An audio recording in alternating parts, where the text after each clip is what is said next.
Zoti Gonxhe, zoti ministër, shumë shkurt, lutem.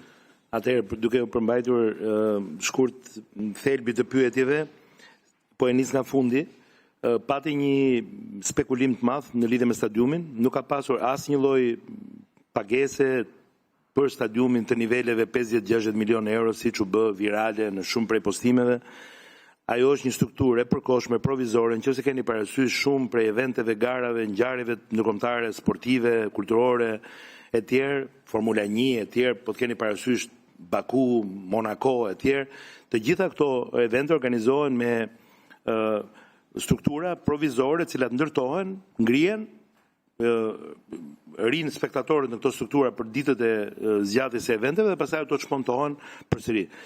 Një nga kërkesat specifike të artistit ishte që të kishte një, thash dhe më parë, që të kishte një platformë e cila të ishte rreth 60.000 spektator. Ne nga ana jon, pra promocioni dhe ne si Shqipëri duhet interesoheshim që biletat ishin sa më ekonomike, për këtë arsye duhet një numër sa më i madh. Nga ana tjetër nuk kishim një strukturë, një stadium olimpik që mund të planifikonim me rehat një sistemim të këtij kapaciteti që kërkoi për këtë koncert dhe për këtë aritmetik koncerti, dhe kështu që është parë e udhës që të kishte një strukturë e cila të ishte me qira, pjesë e buxhetit dhe kostove që ka koncerti. Kjo strukturë, nëse keni kuriozitet, nuk ka kushtuar më shumë se 2.2 milionë euro brenda kostove të aktivitetit. Pra, mendoni, 2.2 milionë euro e çmontueshme provizore, të tilla janë kostot, sepse ka pasur gati 23.000 vende të ulura, pra kjo është struktura që i takon kësaj kostove që përmenda. Dhe pastaj shumë struktura të tjera të cilat lidhen me logjistikën dhe me teknikën e eventit. Dhe jemi shumë larg shifrës për të spekuluar për 50-60 milionë euro. Nga ana tjetër, sa i takon asaj që ju përmendët, për t'ju dhënë shembullin e Stambollit, në Stamboll janë shitur gati 90.000 bileta, stadiumi i tyre ka një kapacitet të jashtëzakonshëm. Në momentet e fundit, në orët e fundit të eventit, ata kanë lejuar që të futen dhe rreth 18.000 veta të tjerë të interesuar, o me 28.000 veta të tjerë, me bileta promocionale, me ftesa dhe me bileta me çmime shumë të ulta, në mënyrë që të kënaqnin një rekord që ata e kapën me rreth 118.000 spektatorë, për të qenë në lajmet e botës edhe me një rekord kapaciteti. Ju them edhe një herë, rekordi nuk është vetëm a kanë bler bilet, rekordi është edhe ai që menaxhuar dot 118.000 veta mirë.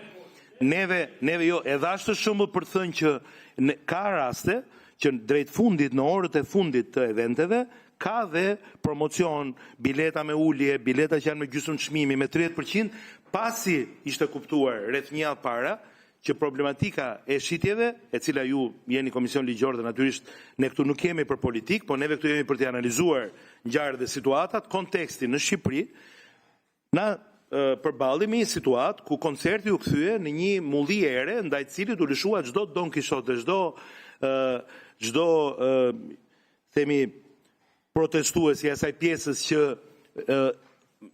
themi po anatemonte dhe po luftonte objektivin e gabuar, në këtë rast Kanye West dhe koncertin, dhe i sabotuar, i minuar, i vënë në qendër të një liste objektivash të një proteste që në disa prej aspekteve të saj lindë shumë për dëshiruar, flastu për pjesën e dhunshme, bullizuese dhe për pjesën e cila mendoj që nuk ka qenë ndërgjegjshme për dëmet që mund të shkaktonte vendit dhe në këtë rast eventit, dhe për dëmet të cilat ndoshta mund të maten edhe me faktin e kostos së faturës së këtij akti normativ, të cilin unë mendoj që nëse do kishte një nipt ajo pjesë e protestës, kjo faturë i takonte atyre në fakt. Kjo faturë e koncertit i takonte asaj pjesë të protestës që o qëllimisht, o nga padia, o nga ignoranca, o nga keqdashja, po jam duke i thënë, po. Të lutem. Po të kishin një nip, po. Po ne jemi këtu për të garantuar që ngjarjet e këtij niveli të mos dështojnë edhe nëse në vend zhvillohen akte të tilla të cilat kanë qenë të paparashikuara. Ju lutem. Po. Ju lutem. Thash, Zoti ministër, ju lutem. Pjesët protestës. Ju lutem. Asaj pjesët protestës. Ju lutem. Asaj pjesët protestës dhe i dalë për zot fjalët mia. Zoti nuk ka arsye, po nuk ka arsye të çojmë zërin. Ju lutem. Unë jam këtu para jush dhe s'ka arsye të çojmë zërin. Ju lutem. Ju lutem. Edhe një herë. Zoti ministër. Zoti ministër, ju lutem, a mund ta fikni mikrofonin se zoti Bylik Bashi është pa mikrofon. Po pse duhet të bërtasim, se kuptoj, pse duhet të bërtasim. Isha duke kthyer pyetje deputetit parafolës. Ishte pa mikrofon. Ai nuk është regjistruar për ato që bërtiti, si ishte pa mikrofon. U mërzit për ato bërtiti. Tani, Zoti Koreshi për ftesat. Për ftesat tani përmbyllet përgjigjen që t'ja japim zoti Strazimiri. Nuk ka patur zoti Koreshi për më shumë se ç'përfaqësoi si ministër dhe si ministri përgjegjës i linjës. Pra, po doni edhe me që thoni që keni qef edhe gjuhën popullore edhe be po doni të bëjmë tu. Për këtë doni ju. Nuk ka patur asnjë shpërndarje që të ketë pasur si prioritet, qëllim apo si synim grupime politike, forume rinore të Partisë Socialiste, Partinë Socialiste, parti, njerëz të cilët lidhen me pjesën që ka të bëjë me pjesën politike.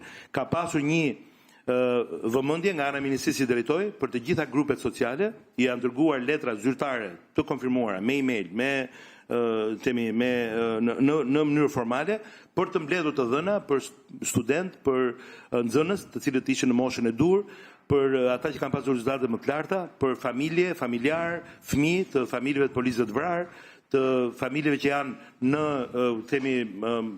programe sociale, të gjithë pjesës grupeve të folklorit, të federatave, të sportit, grupeve artistike, të talenteve të reja, në të gjitha pikpamjet, bashki, institucione dhe në çdo aspekt të formalizuara në trajtjen e një ftese për një pjesë të caktuar të kapacitetit të stadiumit, që ishte aty dhe eventi patjetër që po shkonte drejt realizimit, edhe për shkak të mbështetjes që qeveria kërkoi të jepte, për të patur një meritokraci dhe me një formë shumë transparente në pikpamjen e ftesave dhe të gjithë atyre që kanë marrë një mundësi aksesi në këtë koncert.